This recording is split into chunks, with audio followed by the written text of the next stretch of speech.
A celebration that Vivian Kimursoi would never have been party to. After all, before this day, she had been an outcast in the eyes of her community.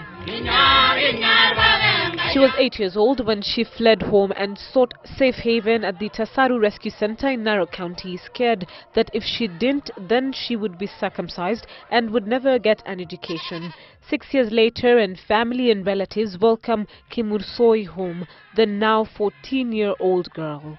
Nikimaliza masomo yangu ninataka kuwa daktari ili niweze kuwatibu watu na kuwasaidia pia. You find people mutilating their daughters at 9 and marrying them off at 10, and to fight a culture that people value and people believe they are how they are and they are what they are because of that culture.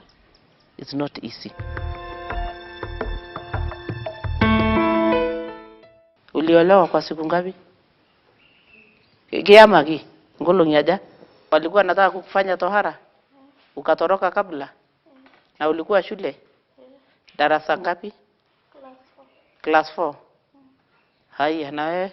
To understand the cause Agnes Pareyio is fighting for, you only need to listen firsthand the experiences of the girls she has managed to rescue. Agnes Pareyio can relate. Times may have changed, but little has changed in the ways of her community holding on to a practice that is explicitly forbidden by Kenyan law.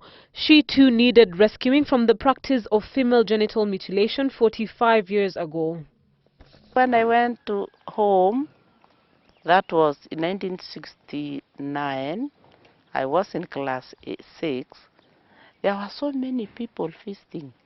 Some were drunk, they were sleeping out, and there were so many people. So I had to ask my mother what was happening.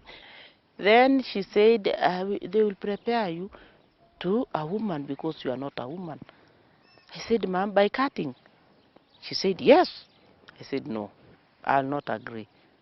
Is that what you are taught in school? I said, not in school, but I will not agree. She said, I'll tell your father. Then I said to her, go ahead, tell him. Then she went. Fortunately, my father supported me. My father said, we don't know whether that's what they are told in school. Leave her alone.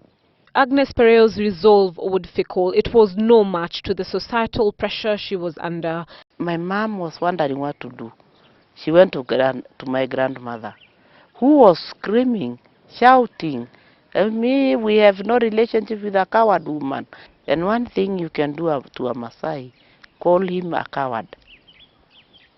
That will be the last thing that he will wish to be called. So I had a lot of pressure and I agreed to undergo it. And I promised myself, when I grow up, one thing, my child will not undergo it. The other thing I promised myself, I will make sure that at least I will stop a few people from going through FGM. Her decision placed her on a collision course with her community. Up to today, some people still don't want to see me. It's dangerous. Some were calling me Suna, that is type 2 of FGM. Some were saying this woman is mad, something is wrong with her. So this is type 1 of FGM. Then we have type 2, we talked about, and this is what we, the Maasais, practice. We started now by doing outreach programs to the community. And for 2 years, we couldn't mention FGM. We were using girl child education as an entry point. And the year 2000, girls started running away. That is when now I got the idea of having a place like where we are now, a rescue center.